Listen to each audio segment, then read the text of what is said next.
Hoje, não sei por que, de repente, sem alterar a voz, comecei a falar com tamanha fúria que não consegui segurar as palavras que vieram com a força de um vano.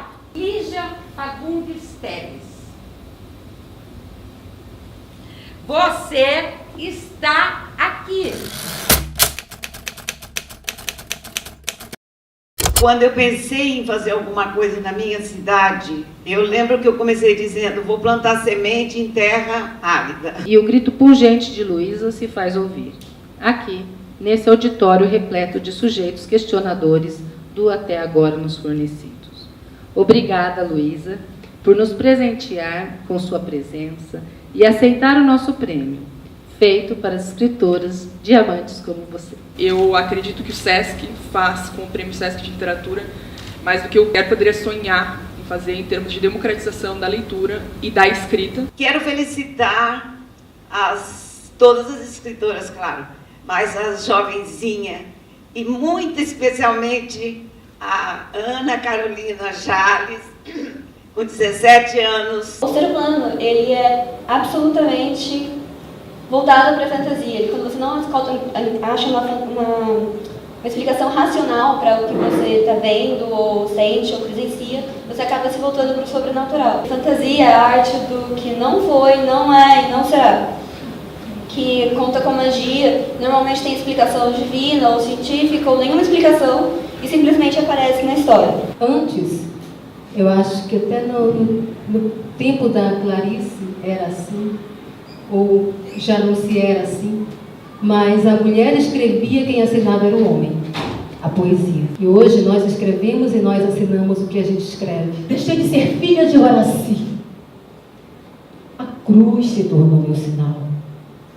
Proibiram minha dança dizendo: não existe mais o teu ritual. Nós somos hoje uma nova geração, a geração da resistência. E resistiremos até que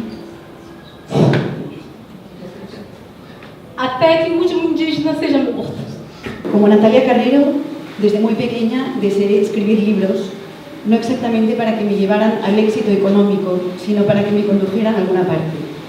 Mi aproximación a la escritura siempre contiene un espíritu buscón muy a la española. E nisso eu vou tentar contar a minha história também, que eu acho que se liga muito, e para mim gênero é uma questão muito mais pessoal até do que acadêmica. Eu acabei descobrindo feminismo não por leituras da faculdade, mas leituras durante a faculdade. O professor mencionava alguma coisa, eu ia atrás. Fuga Permanente, que é um livro logo em seguida que ela lança, toca num ponto essencial do pensamento do ser humano, que é a memória. E os últimos contos vão se dedicar a falar sobre os mecanismos que a memória tem de nos manter atados ao passado. A baronesa foi um grande peixe escorregado. Na primeira vez em que eu conheci sua história, fabriquei um peixe de plástico para fotografia. O que relatei não era o que queria contar, foi o que queriam que contasse. Na verdade, eu comecei a escrever para mim mesma. Era uma história que eu gostaria de ler. Não tinha pretensão de procurar editoras ou de que fosse dar certo ou nada disso. Foi muito rápido, assim, foi questão de menos de um ano. Eu já tinha terminado o livro, estava começando o segundo, e no final desse período a história já tinha 35 milhões de reads. Foi assim, bem, explodiu. Foi em 2012, ela era a história mais lida do site inteiro. Não é que a literatura testimonial ou autobiográfica não seja una gran literatura, sino que el mito se instala para creer que si una mujer va a escribir, solo puede hablar de su vida, no puede hablar de nada más. Ahora, se escribe sobre lo que se odia, sobre lo que se conoce, sobre lo que no se sueña, no se desea, no se piensa. No solo se escribe sobre lo que sea en mi vida. Eu falo de violência, falo um pouquinho mal do homem, mas em metáforas. Quem não entendeu acha só que é bonito. Atrás do sorriso, do senhor das astúcias, a voz falseada, das sutilezas que ferem, das metáforas que matam. Matei, doutor. Matei sim. E não foi sem causa. A adúltera mereceu.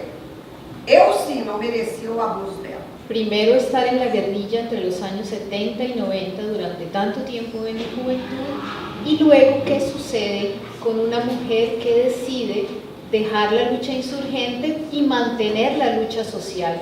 ¿Cómo fue ese proceso, además de escribir una autobiografía muy desde la vivencia? Y quiero referirme al testimonio como una fusión entre lo que es esa investigación antropológica, ese ejercicio como antropóloga, y lo que es el testimonio, cómo se fusionaron esas experiencias de vida con el ejercicio que yo hacía como antropóloga de mirar mi propia vida.